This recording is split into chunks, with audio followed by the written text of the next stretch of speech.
Assalamualaikum warahmatullahi wabarakatuh. Innal hamdalillahi nahmaduhu wa nasta'inuhu wa nastaghfiruh wa na'udzubillahi min syururi anfusina wa min sayyiati a'malina. May yahdihillahu fala mudhillalah wa may yudhlilhu fala hadiyalah. Asyhadu an la ilaha illallah wahdahu la syarikalah wa asyhadu anna Muhammadan abduhu wa rasuluh. Allahumma sholli ala sayyidina Muhammad wa ala ali sayyidina Muhammad kama sholaita ala sayyidina Ibrahim wa ala ali sayyidina Ibrahim wa barik ala sayyidina Muhammad wa ala ali sayyidina Muhammad kama barakta ala sayyidina Ibrahim wa ala ali sayyidina Ibrahim fil alamin innaka Hamidum Majid. Rabbi shrah li sadri wa yassir li amri wahlul 'uqdatam min lisani yafqahu qawli amma ba'du. Hadirin hadirat jamaah kaum muslimin wal muslimat yang dirahmati oleh Allah Subhanahu wa taala. Um,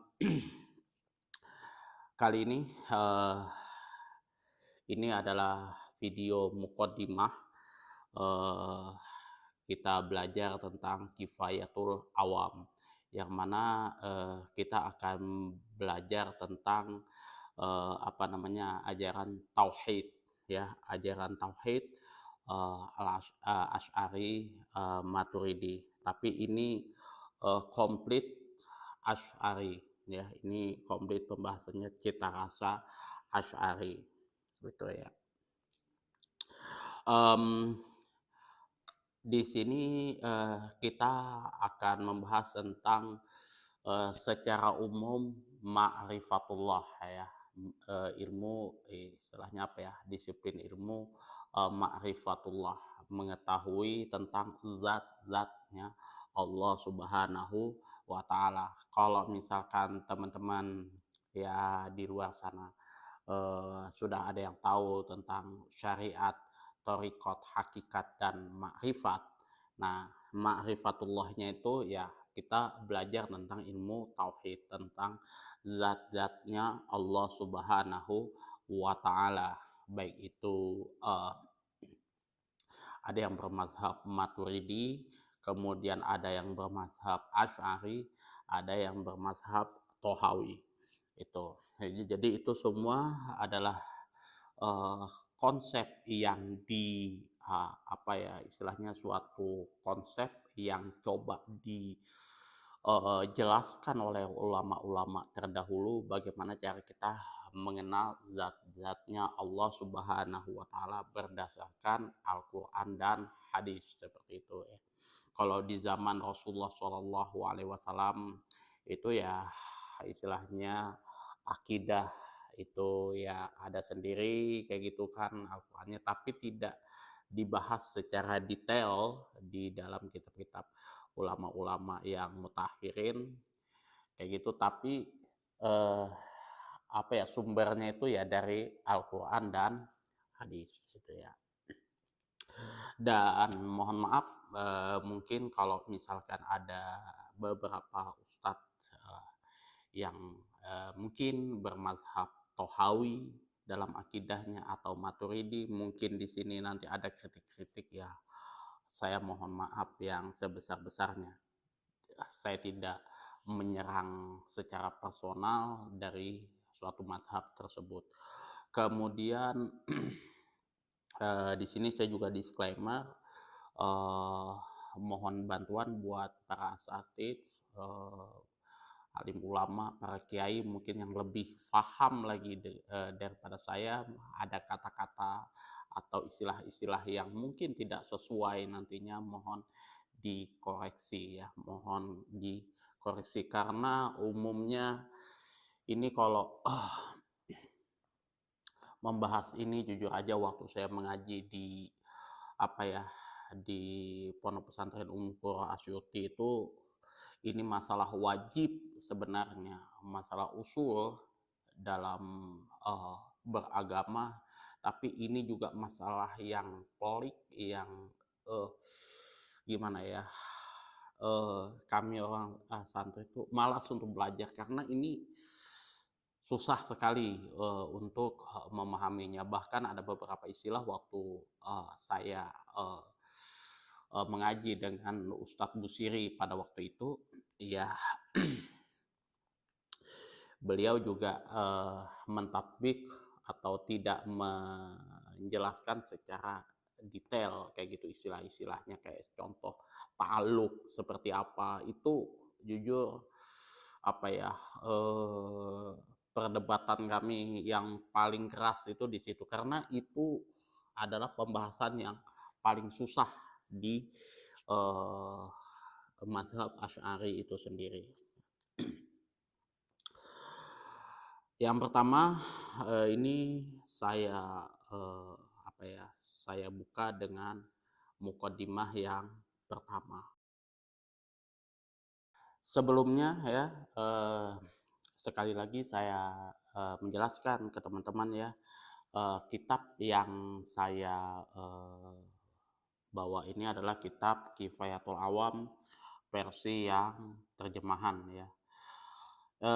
Ini waktu saya mengaji itu terjemahannya menggunakan terjemahan, bahasa Madura ya. Kalau misalkan teman-teman, ada yang tahu, yang familiar dengan kitab Gondrong kayak gitu kan. Nah, seperti itu dulu yang saya pelajari dulunya, terjemahannya terjemahan bahasa Madura dan saya tidak terjemahkan ini, apa namanya, kata per kata seperti di kitab, apa namanya, di kitab Al-Azkar, seperti di kitab Fathul Qorib, tidak seperti itu, tapi, saya, terjemahkan secara global saja seperti itu.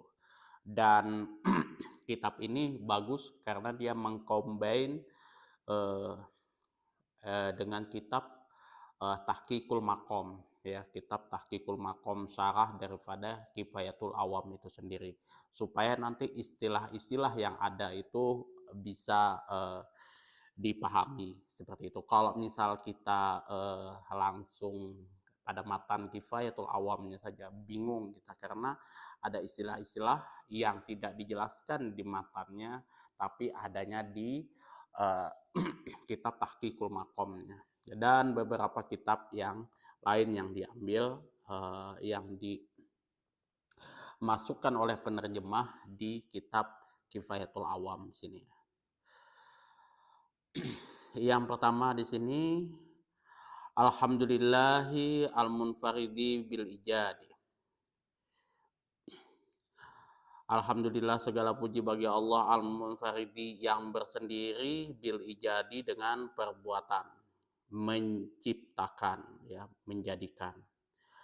Maksud dari al-munfaridi bil ijad di sini adalah yang khusus Allah Subhanahu wa taala dengan perbuatan menjadikan sesuatu atau menciptakan sesuatu, baik sesuatu yang ikhtiari maupun yang ittirori.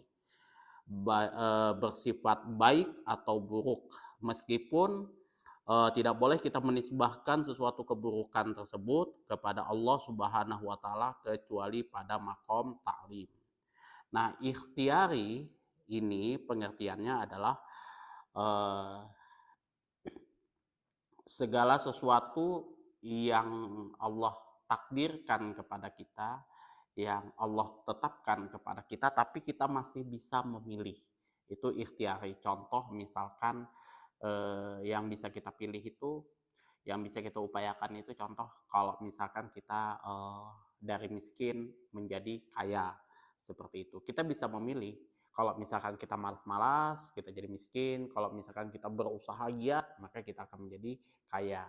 Itu ikhtiari. Contoh lagi, kalau misalkan kita dari jelek mau menjadi ganteng atau cantik. Nah, kita berusaha untuk mempercantik diri dengan berpakaian yang bagus-bagus, kemudian dengan treatment atau apapun itu.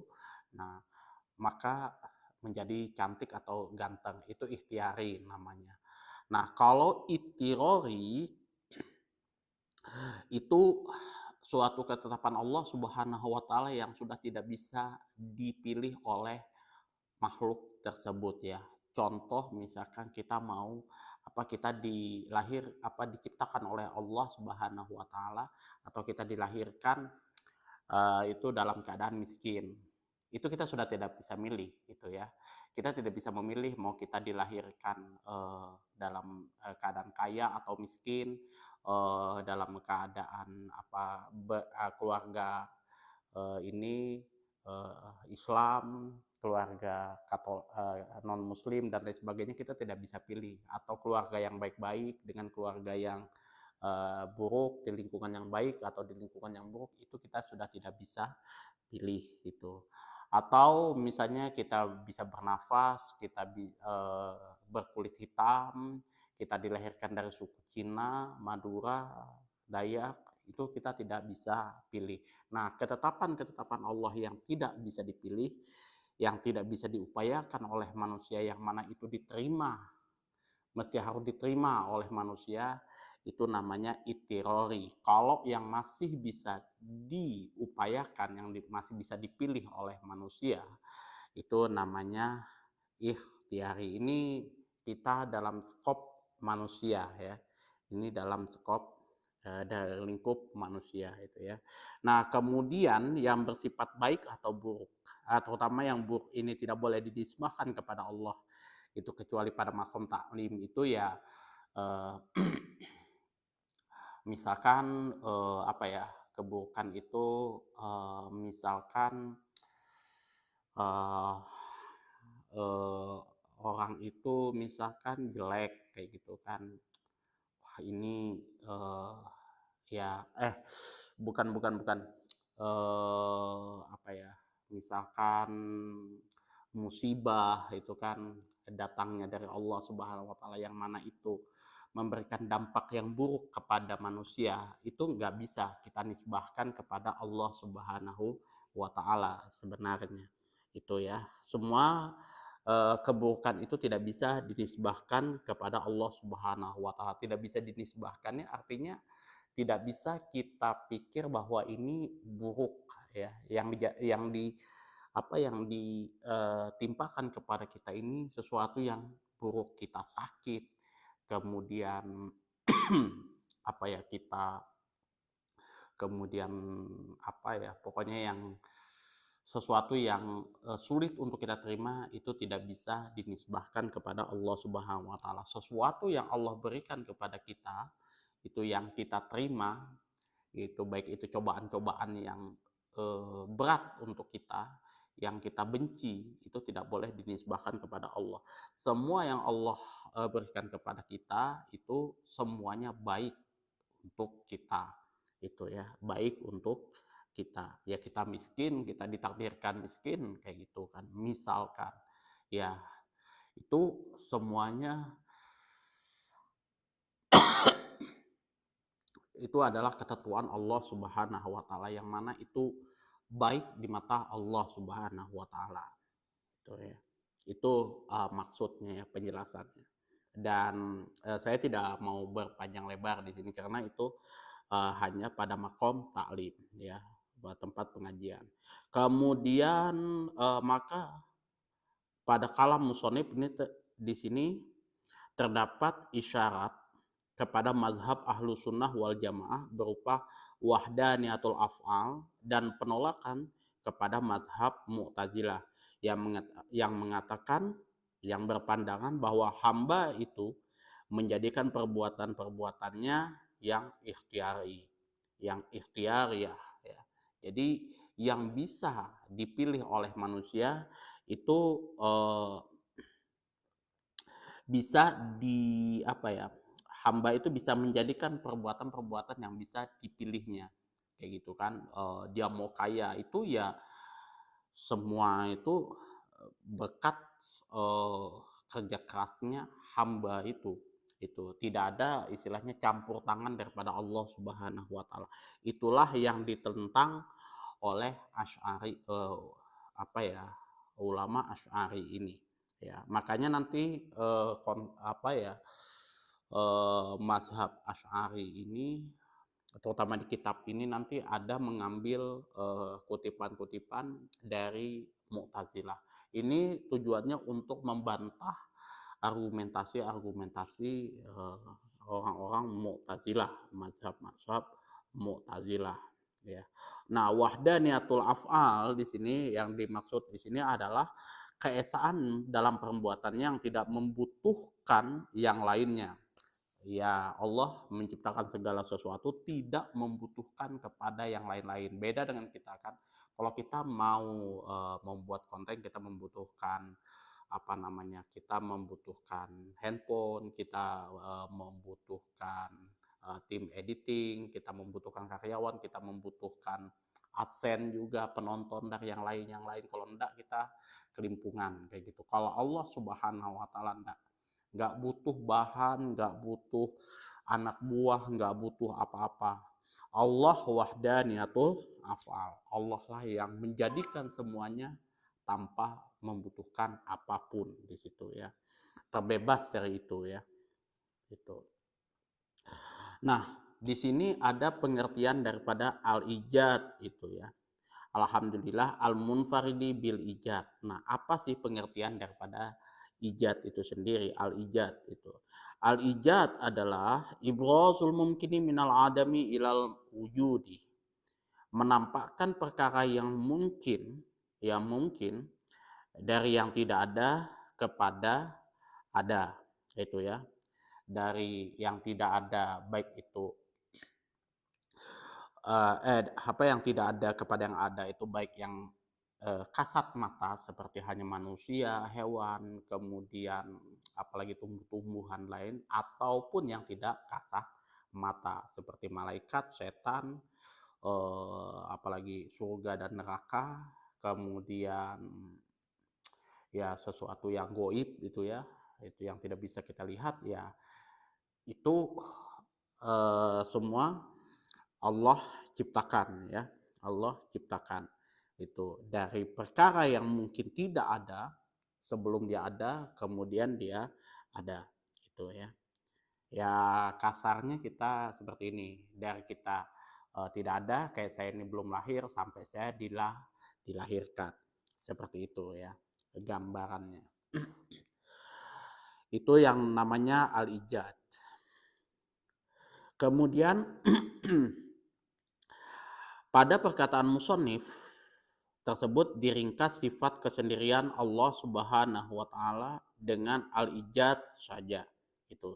Sedangkan Allah di samping sendiri dengan al-ijad juga sendiri dengan al-idam yaitu meniadakan.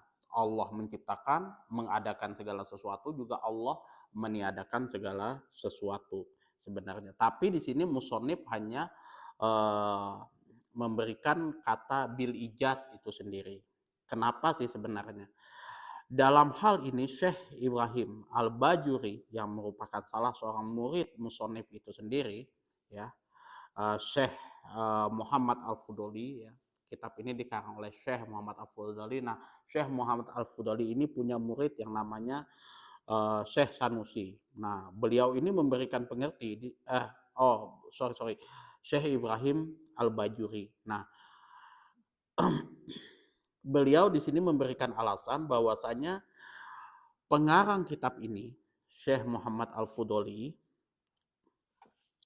ini meringkas seperti ini karena al-ijad itu sendiri, kata al-ijad itu sudah disepakati di kalangan ahlu sunnah wal jamaah di situ ya. Sedangkan al-idam itu tidak disepakati oleh Imam Al-Haramain, di mana beliau berkata bahwa yang mungkin itu akan menjadi tidak ada dengan sendirinya, dengan sebab Allah memutuskan daripadanya akan sebab-sebab wujud itu ya. Jadi itu. Nah, kalau pendapat Syekh Ibrahim Al-Bajuri ini lebih dalam dibanding dengan jawaban sebagian ulama pada perkataan itu. Terdapat ikhtifa atau kecukupan ya, cukup dengan bil ijad itu sudah mewakili daripada al-idam itu sendiri. Ya, kalau Allah mau istilahnya menjadikan, Allah juga berhak untuk meniadakan. Ya, contohnya Allah istilahnya menjadikan saya ada seperti ini ya, Allah juga yang akan meniadakan saya, mematikan saya seperti itu. Jadi nggak perlu ada al-idam, kata al-idam di situ dengan al-ijad itu sudah cukup. Nah, berdasarkan jawaban ini, maka musonib berbuat yang demikian itu adalah untuk sajak yang merupakan salah satu cara untuk memperindah lafaz sebagaimana tersebut dalam ilmu balaghah ya. Jadi kalau teman-teman belajar ilmu balaghah itu ya sudah tidak apa ya, sudah tidak asing lagi dengan hal ini sebenarnya.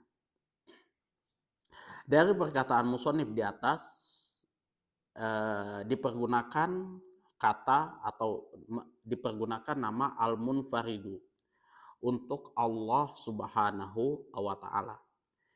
Kalau nama tersebut adalah termasuk yang warid, yakni yang ada di dalam Al-Quran dan hadis, baik itu yang sahih atau hasan, itu ya, atau di dalam ijma, maka bolehlah dipergunakan. Ya, jadi kalau misalkan ada contoh ya, Ar-Rahman Rahim Malikul Kudus Assalamu Mumin, itu kan warid namanya, ada di dalam Al-Quran. Atau juga ada istilah atau nama untuk Allah Subhanahu wa taala yang ada di hadis. Itu tidak ada masalah sebenarnya. Tapi ini tidak warid ya. ini tidak ada di dalam Al-Qur'an, di dalam Al-Hadis di sini maka ulama di sini berselisih pandangan. Ya. Maka di sini ada yang tidak boleh menggunakannya, ada yang boleh menggunakannya. Adapun jika nama tersebut tidak warid, maka dialah yang zahir. Maka kenapakah musonib menggunakannya atas Allah Subhanahu wa taala. Sedangkan nama-nama Allah itu bersifat tauqifiyah, yakni berhenti kebolehannya menggunakan atas Allah Subhanahu wa taala pada keadaan warid atau tidaknya. Itu ya, tauqifiyah ini artinya berhenti kebolehannya itu atas Allah Subhanahu wa taala itu ya pada keadaan yang warid, yang istilahnya yang ada di Al-Qur'an dan hadis saja. Ini simpelnya seperti itu. Mesti harus ada di Al-Qur'an dan hadis itu ya. Contoh di dalam mazhab Tohawiyah itu ya kan ada asma wa sifat, itu kan asmaul husna. Nah, semuanya itu ada di dalam Al-Qur'an itu ya. Semua yang disematkan kepada Allah Subhanahu wa taala itu hanya ada Al-Qur'an dan hadis. Itu ya. Maka dikatakan bahwa musonib dalam hal ini mengikuti Syekh Abu Bakar Al-Baqilani di sini, di mana beliau membolehkan penggunaan nama atas Allah Subhanahu wa taala yang tidak ada izin dan larangan padanya. Ya, sedangkan Allah Subhanahu wa taala bersifat dengan makna dan nama itu tidak memberikan prasangka pada sesuatu yang mustahil pada hak Allah Subhanahu wa taala. Kalau misalkan pemberian nama tersebut tidak bertentangan dengan Al-Qur'an dan Sunnah di situ, tidak tidak memberikan prasangka yang mustahil pada hak Allah, maka itu tidak ada masalah sebenarnya. Itu ya. Itu musonib di sini mengikuti Syekh Abu Bakar Al-Baqilani di situ ya. Memang ada perdebatan di sini ya mengenai penggunaan lafaz al-munfarid di sini ya. Tapi walaupun seperti itu ya, kitab ini falsafahnya lumayan tinggi, tapi sejauh saya memandang itu ini juga sulit dibantah, baik itu berdasarkan Al-Qur'an dan hadis kayak gitu kan. Contoh di dalam Al-Qur'an tidak ada yang namanya wujud. Tapi kalau misalkan Allah itu tidak ada ya istilahnya tidak menggunakan atau tidak ada di Al-Qur'an di situ wujud di situ. Terus ya kita mau ngebantah kata wujud ini sendiri pun sulit kayak gitu kan. Karena ya Allah itu ya mesti ada dan itu tidak ada ulama yang menyelisihinya. Itu ulama sepakat Allah itu ada ya, walaupun di situ penggunaan katanya di situ adalah wujud, yang mana kata wujud ini tidak ada di dalam Al-Quran dan hadis. Tapi ini tidak menjatuhkan tidak memberikan prasangka yang negatif kepada memberikan prasangka kepada sesuatu yang mustahil pada Allah Subhanahu wa taala. Tidak menjadikan Allah itu bermakna negatif, memberikan prasangka yang negatif kepada orang yang menerima ini, yang mempelajari mazhab ini. Itu. Bagian kedua, tadi hamdalah, kemudian kita membahas tentang sholawat kepada Nabi. Pembicaraan mengenai sholawat kepada Nabi. Wassalatu wassalamu ala sayyidina Muhammadin abdolil ibadi wa ala alihi wa ashabihi ulil bahjati wa rosyadi. Dan semoga sholawat dan salam tercurah atas junjungan kita Nabi Muhammad, hamba yang paling utama, dan atas keluarganya serta para sahabat yang mempunyai kebagusan dan petunjuk. Ya. Sholawat itu dihadirkan oleh musonib berdasarkan hadis. Kullu kalamin la yubda'u fihi bizikrillahi summa bis-sholati alayya fahuwa aqta'u. Setiap perkataan yang tidak dimulai dengan zikrullah, penyebutan nama Allah, kemudian dengan sholawat atasku, maka perkataan itu terputus berkahnya semuanya. Di situ ya. Hadis ini meskipun lemah, dhaif, tapi bisa dipakai untuk fadailul a'mal, yakni segala amal perbuatan yang sudah ada landasan atau dasar yang sahih atasnya. Itu jadi tidak bertentangan dengan hadis-hadis yang sahih di atasnya, dan ini sebagai penguat kayak gitu ya. Amalan kita kayak gitu kan. Dan juga sholawat ini berdasarkan satu hadis yang lain, man sholla alayya fi kitabin lam yazilil malaikatu tastaghfir lahu madamasmi fi dzalikal kitab. Itu ya. Barang siapa yang bersolawat atasku di dalam suatu kitab, senantiasa para malaikat memohonkan ampun baginya selama namaku masih tertulis dalam kitab tersebut. Nah, perlu diketahui ya, konsekuensi dari fadailul amal itu ya, beramal dengan hadis-hadis dhaif itu ya, mohon maaf itu ya, kalau misalkan hadis ini dhaif ya zong kita dapat, kalau misalkan ini tidak ada ya zong kita dapat, tapi kalau misalkan ini ada kita sudah buat seperti itu ya. Sebagaimana kalau pengarang-pengarang kitab kitab hadis arba'in, sebenarnya itu dalilnya pun lemah sebenarnya, tapi ya kalau misalkan mereka tidak dapat pahala ya itu tidak ada masalah kayak gitu kan, dengan mengumpulkan hadis arba'in tersebut, 40 hadis tersebut. Tapi kalau toh pun misalkan ada pahalanya, mereka sudah ataupun hadis itu sahih, itu mereka sudah berbuat. Itu hadisnya dhaif gitu ya.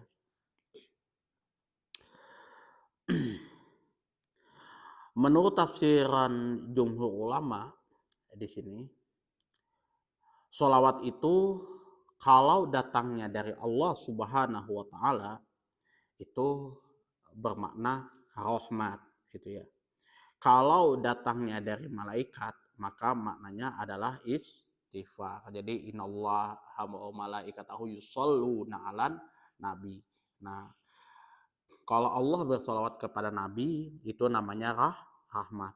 Kalau malaikat bersolawat kepada Rasulullah Shallallahu Alaihi Wasallam itu namanya istighfar. Nah, sedangkan kalau yang selain dari mereka itu maknanya adalah doa. Yang dimaksud dengan selain mereka di sini adalah yang mencakup si jamadat, benda-benda yang beku ya. Kalau misalnya simpelnya ya kayak manusia kita ini bersolawat kepada Nabi. Tapi sebenarnya di sini lebih daripada itu ya. Karena telah sebutnya sholawat itu berdasarkan riwayat Al-Halabi di dalam sirah di mana Nabi Muhammad SAW jika ingin melakukan qadha hajat menjauhkan diri beliau dari orang-orang. Karena apa? Beliau tidak melewati batu-batu, pohon, dan tidak pula tanah, kecuali semuanya berkata, As-salatu wassalamu alaika ya Rasulullah. Semoga salawat dan salam tercurahkan atasmu, wahai Rasulullah. Jadi, yang namanya batu, pohon-pohon, dan lain sebagaimana, kalau semuanya itu kalau misalkan uh, bertemu dengan Allah, Rasulullah SAW, mereka bersolawat kepada Rasulullah Shallallahu Alaihi Wasallam. Mereka berkata as-salatu wassalamu alaika ya Rasulullah itu. Jadi jamadat ini ya benda-benda beku, ya manusia dan lain sebagainya.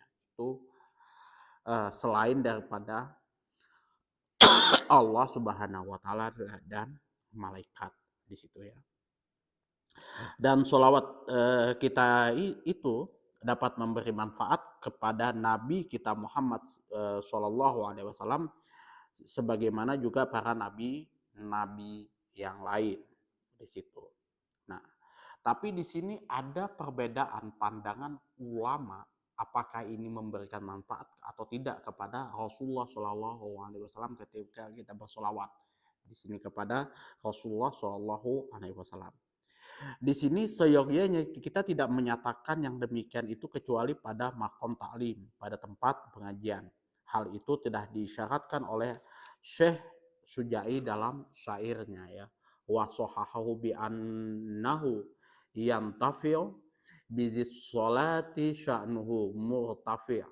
Lakinnahu la yanbaghi tasrihu lana bizal qawli wa dha sahihu. Wajah izun yaqulu syakhsun iju'ala sawabu dal mustafa man qat'ala au misluhu muqaddima li hadrati au zidduhu tasrifan la ala zid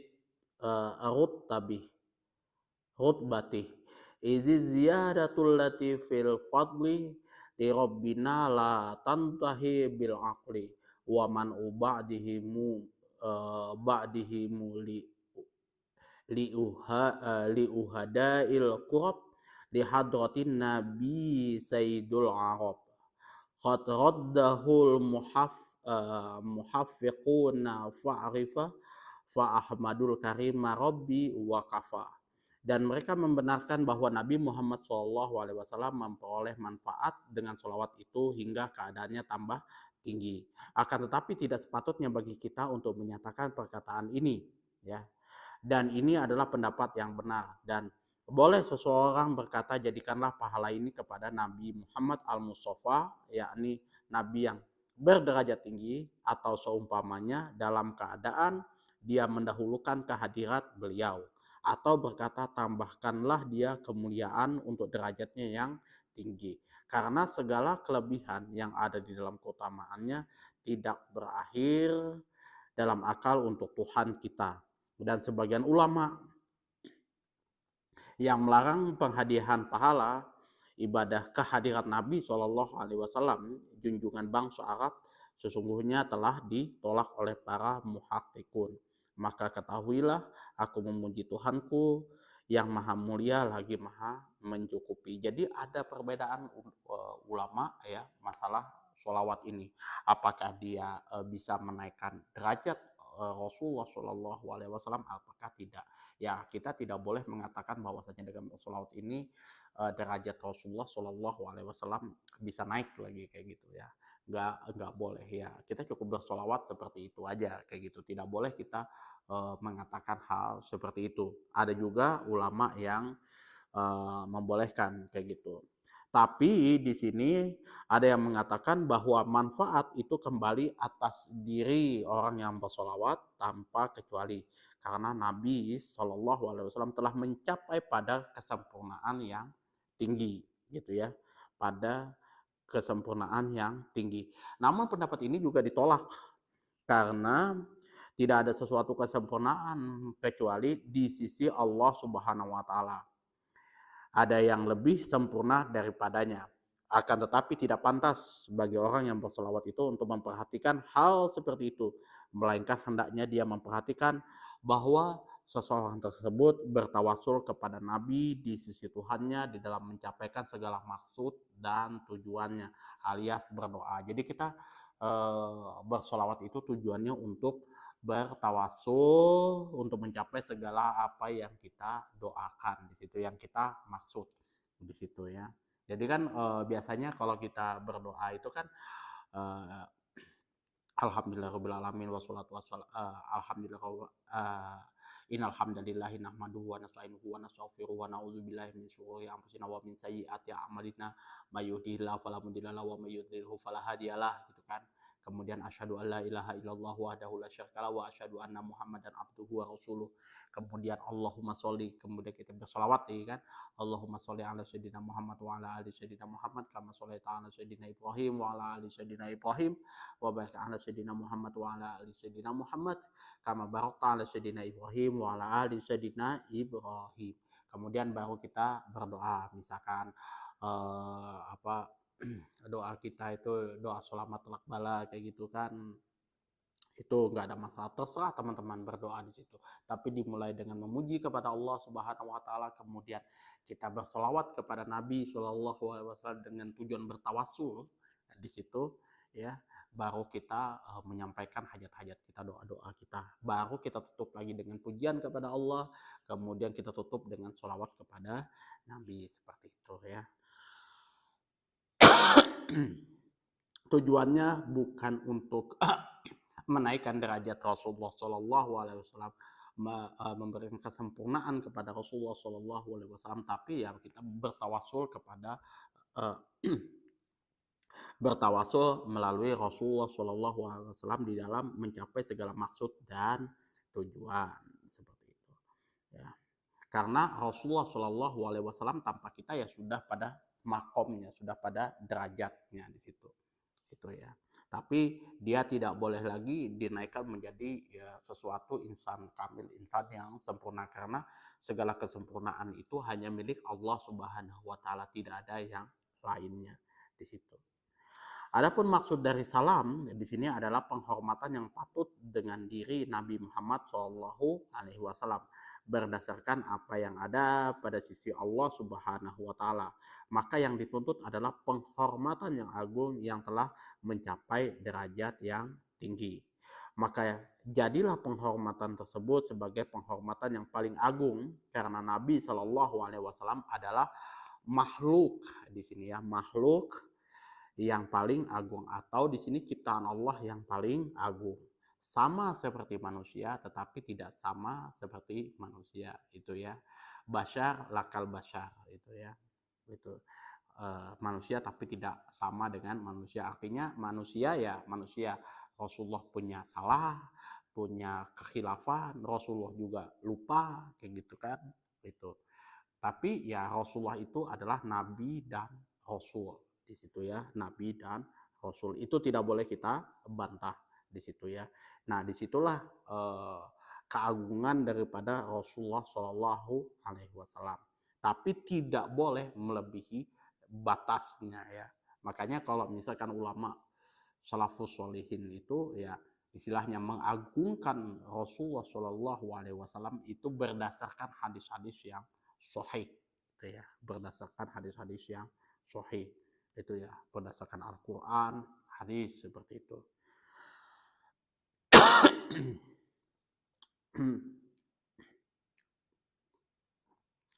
Dan yang dimaksud dengan penghormatan pada haknya Nabi sebagaimana yang diterangkan oleh Sanusi dalam kitabnya Syarhul Jazairiyah, bahwa Allah Subhanahu wa taala memperdengarkan kepadanya kalamullah yang qadim yang menunjukkan kepada ketinggian derajatnya yang agung ya. Dan sebagian ulama merasa tidak senang dengan tafsiran salam dengan keamanan di sini ya. Meskipun tafsiran ini disebutkan oleh Sanusi dan yang lainnya yang memberikan kesan perihal adanya ketakutan di sini ya. Sedangkan Nabi SAW juga para pengikutnya tidak ada ketakutan atas mereka.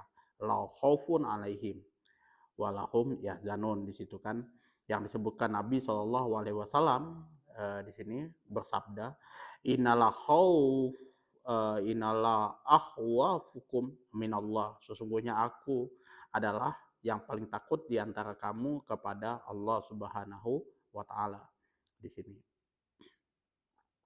Jadi Nabi itu tidak ada ketakutan apapun kepada yang ada di sekitarnya kayak gitu kan, kaum Quraisy dan lain sebagainya, nggak ada ketakutan di situ. Kenapa tidak boleh kita menafsirkan salam itu dengan keamanan? Rasulullah Shallallahu Alaihi Wasallam itu la aufah la akhwafukum minallah, itu ya, ini la akhwafukum minallah, sesungguhnya aku adalah yang paling takut di antara kamu kepada Allah. Hanya Allah Subhanahu wa taala yang ditakuti oleh Rasulullah Shallallahu alaihi wasallam. Maka ini adalah makom ubudiyahnya, ya, kedudukannya sebagai hamba dalam hal dalam hal pengagungannya kepada Allah Subhanahu wa taala. Jadi Rasulullah itu hamba uh, dan uh, Rasul, cukup sampai di situ. Jangan sampai di dalam hadis apa ya, kalau nggak salah Sahih Bukhari atau Sahih Muslim itu, jangan sampai kalian mengagungkanku seperti halnya kaumnya Isa bin Maryam, itu ya, kaumnya Nabi Isa. Cukup dengan mengatakan saya abdun, anak abdun, saya seorang hamba, saya itu adalah hamba Allah dan Rasulnya. Itu cukup sampai di situ, hamba Allah dan Rasulnya di situ. Itu ya, tidak boleh kita mengagungkan Rasulullah Shallallahu Alaihi Wasallam lebih lagi daripada apa yang beliau sebut kayak gitu. Karena kalau kita mengagungkan beliau lebih daripada apa yang sudah ditetapkan oleh Allah dan Rasulnya, itu nanti bisa berbeda lagi. Apa bedanya kita dengan umat-umat yang terdahulu ya. Jadi kalau misalkan ulama-ulama itu hanya cukup kepada hadis-hadis yang sudah disepakati kayak gitu, hadis-hadis nas-nas yang sudah disepakati kayak gitu kan, keagungannya itu sudah tidak ada masalah. Misalkan mukjizat Nabi tentang Isra Mi'raj, kemudian mukjizat Rasulullah SAW membelah bulan dan lain sebagainya, berdasarkan hadis-hadis seperti itu nggak ada masalah. Tapi kalau misalkan sudah yang pelik-pelik kayak gitu, apalagi sudah yang maudhu, hadis yang doif, itu kita sematkan kepada Rasulullah Shallallahu Alaihi Wasallam melampau, nah itu nanti jadi berbahaya.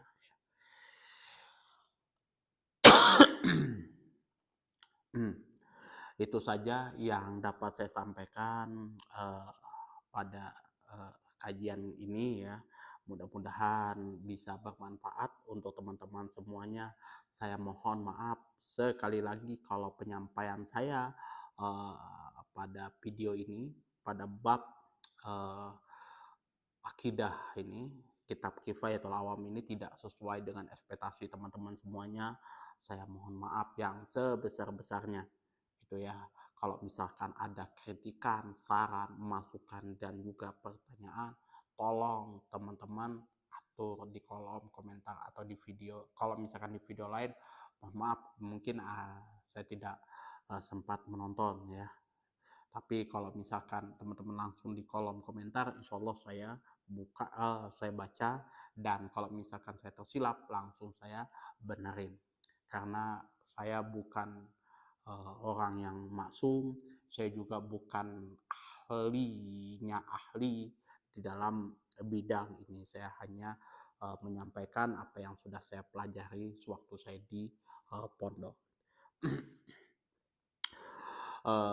Aku kalam wabillahi taufiq wal hidayah. Assalamualaikum warahmatullahi wabarakatuh.